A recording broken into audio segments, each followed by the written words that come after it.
All right, welcome back. Julian Edelman, Fox Sports analyst, 12 years, 3 Super Bowl rings. He has his podcast. It's called Games with Names, new episodes every Tuesday. So I want to start with a 2-point conversion. So Nick Wright disagreed with me. My take is when you're facing a Brady, a Mahomes, you're on the road, you're missing pieces, I don't want to go to overtime. If I can steal it and get on my United Airlines flight home, I'm good.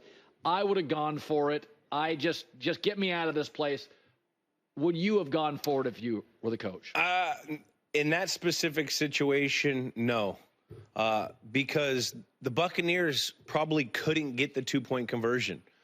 All their red area targets with Chris Godwin gone, Mike Evans, there's no one to throw to. Otten had a really good game, but you mean to tell me you think Spagnuolo wouldn't have had something up his sleeve for that 2-point play?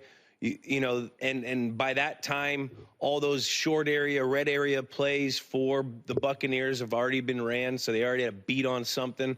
I just don't think Todd Bowles thought they could win the game there. And, you know, it was a sloppy, rainy day. Kicking conditions were kind of weird. You know, anytime you have those kind of games, anything can happen. And, you know, unfortunately, they lost, but I don't think they could win. I don't think the Buccaneers could win. So Mahomes has won. I looked it up today. Patrick Mahomes is 47-19 in his career by games decided, including the playoffs, touchdown or less. It's just weird to watch them. They're obviously good. They've gotten to a point now where I feel very much like you guys. I just look at that game last night. I'm like, I don't care. Tampa's driving. Kansas City's going to win the game. Yeah. That's just how I looked at Brady in his prime. Yeah. You guys would figure out a way situationally. He's had a smarter coach, smarter quarterback. Do you see that? I do. I see a very confident team, but I see a focused team. This team understands how to improve each week. I guarantee they're going to look at this game and the offense is probably going to say, and Patrick and Andy Reid are going to probably say, we could have won that game if we would have got that first down instead of going that 3 and out in that 4-minute offense situation. That's how they think. Or were these steps out of bounds? Or were these steps out of bounds? They're thinking about how can we improve our team for next week. That's why I think they're a focused team and they're running on. They're a machine right now. And we talked about last time I was on. Their situational plays they always do well on, you know, and that's because they prepare for those plays. They know the games come down between a few third downs here that you have to get off the field when you're on defense, or you have to extend a drive or a red area play. They were unbelievable in the red area last night. They were great on third down. Watching DeAndre Hopkins there be on the same page with the confident, focused Patrick Mahomes is something I would have expected. A veteran-type guy that knows space, that knows zone, that's great in the red area, that's great on third down. I think they're going to be very tough to beat. It's going to be up to the field. It's going to be up to the field. It's going to be up to, you know, Baltimore. Can we catch some demons? You know, chase some demons out because they haven't done well in playoffs, along with the Bills. Did you ever? D-Hop comes in 8 catches. Yeah. I mean, obviously Andy's stuff is fairly sophisticated. Did you in New England? I always think defense is easier. That's more search and destroy. Offense is choreography.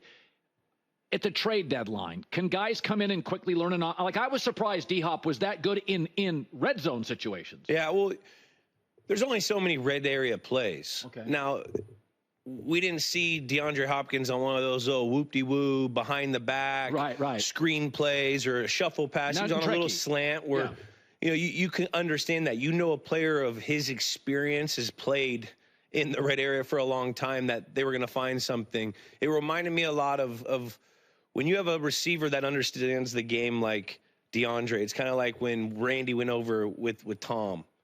And they didn't even have any training camp. They didn't have anything together because Randy, I think, had a hamstring. But that first game, instant chemistry because they're both very smart football players. And you got a quarterback that knows – the receivers, the way he could see, when you watch that first game when Tom threw those balls to Randy, like that was a chemistry that was just there. It was very similar to like the Hopkins last night. making that slant. So I think when you have two smart football players, I got lost in train of thought on there, but I was going down something. But you have two smart football players, things will happen.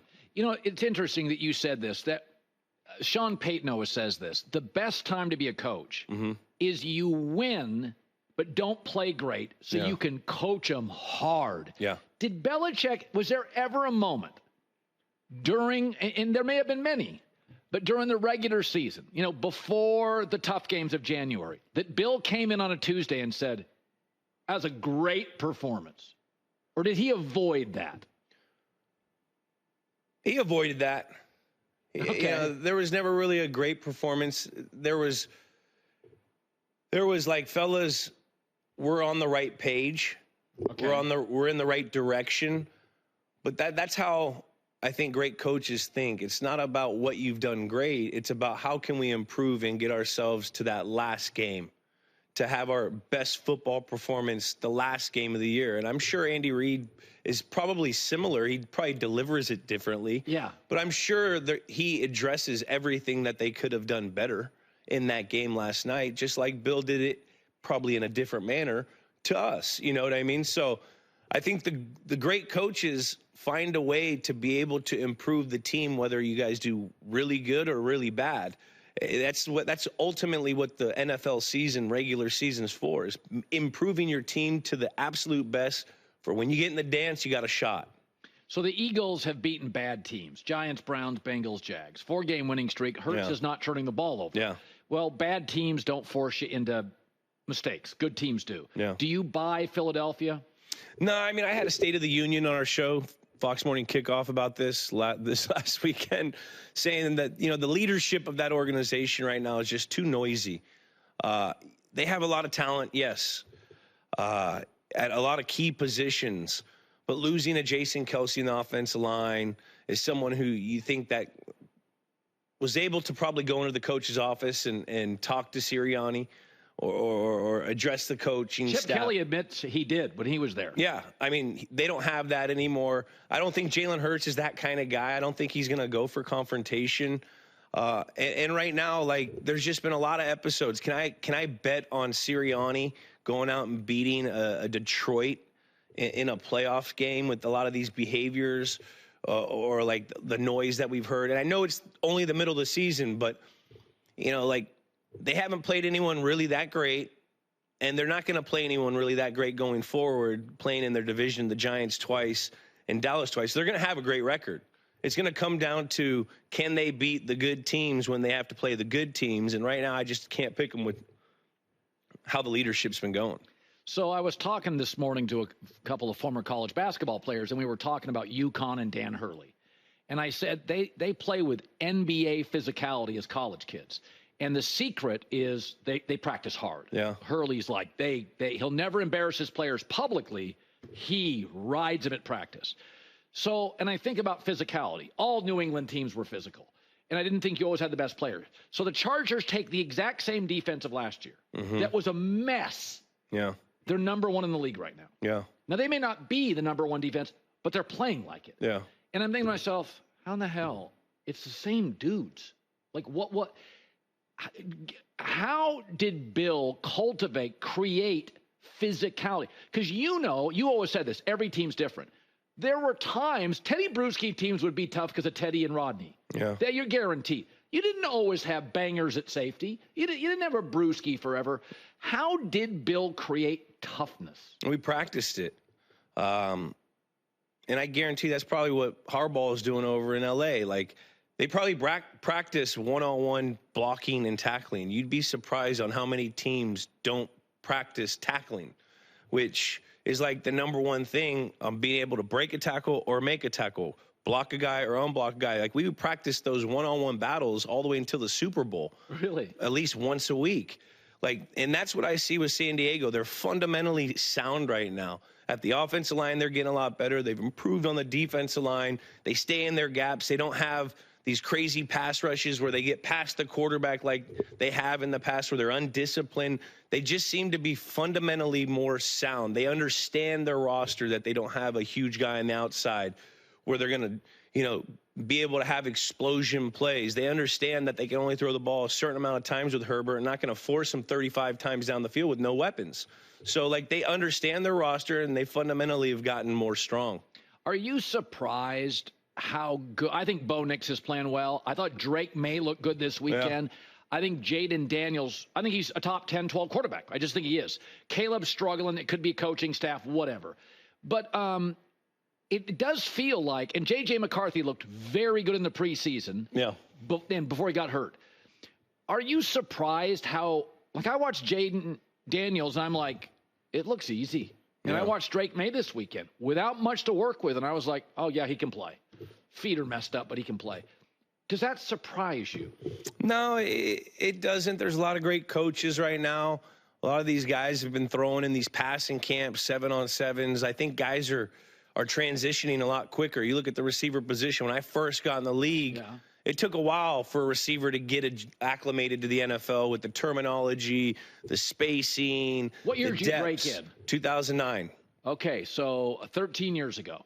Something like that, yeah. So for 50, whatever it is, 15, my bad. Yeah. So when you broke into the league, you didn't go to 7-on-7 camps. We didn't have that. That wasn't coming around it was very rare. So college for you, college to pro, it was like high school to college. Yes. When you got into college for the first time, that's when you were really seeing different kind of coverages, and it's still very vanilla. Right. There was not a lot of scheme. You either saw, post safety zone, a blitz zone, which everyone sees with cover 3 or cover 2 or cover 4.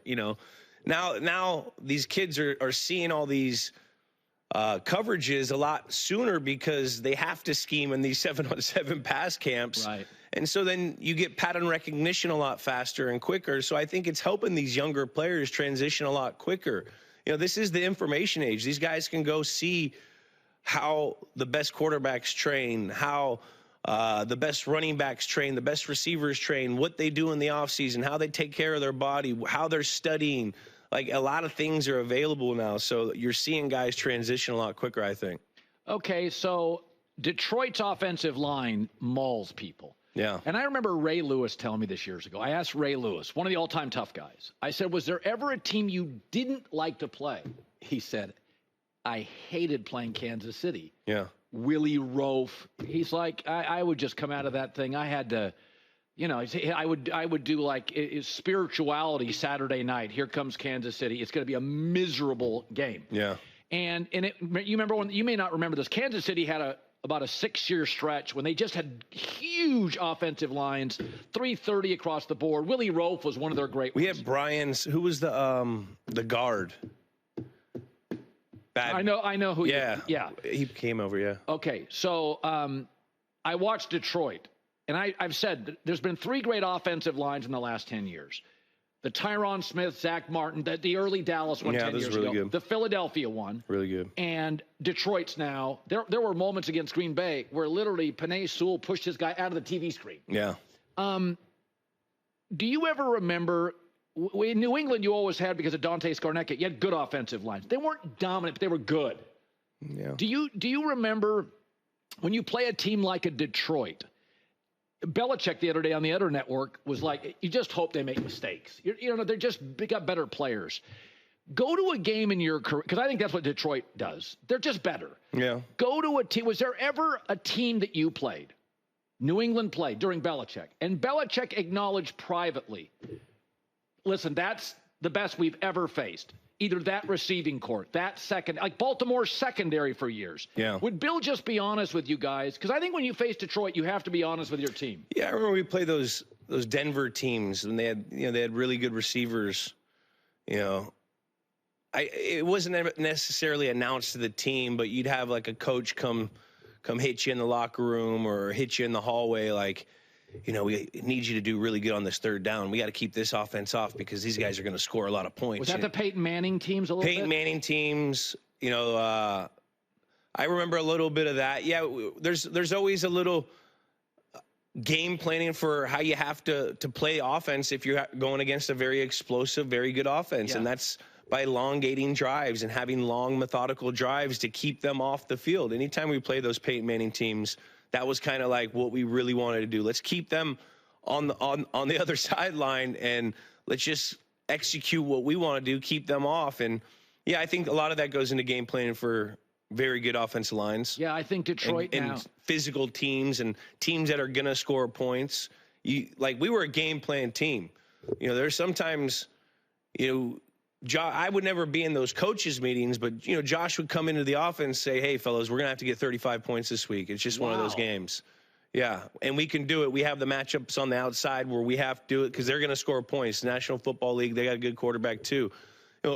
Early in those Kansas City years when we were playing the young Patrick Mahomes, we knew we had to score some points. Or those Rams teams when Stafford first got there, or the Goff years when we would play those guys when they had that 50 to 51 game. Remember that right. We played Kansas City like a week after or something. So, you definitely have to game plan and think of those things. But ultimately, it comes down to what each guy has to do on his job, each play. And when you do that, that's when you have your best shot. Yeah. Do you remember the Mahomes game when you beat him? Do you remember it? Yeah, we do. I do. That was a regular season game. I think it was like a week 7 or week 8.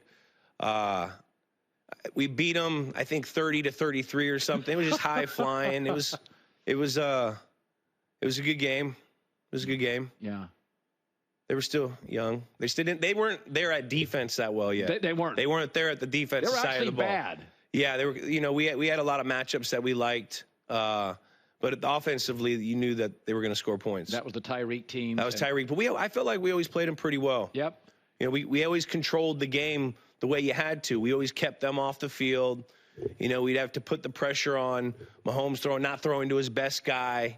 We'd always have some kind of exotic thing on defense, a wrinkle. We'd do something completely different. Offense, I just remember we were against teams like that. We'd always end the game running the ball. They'd break. We'd always stick to the run. By the end, you'd see Rex Burkhead in an end zone, or you see LeGarrette Blount with a 40-yard chunk play because we would stick to it, and we knew that was the game plan.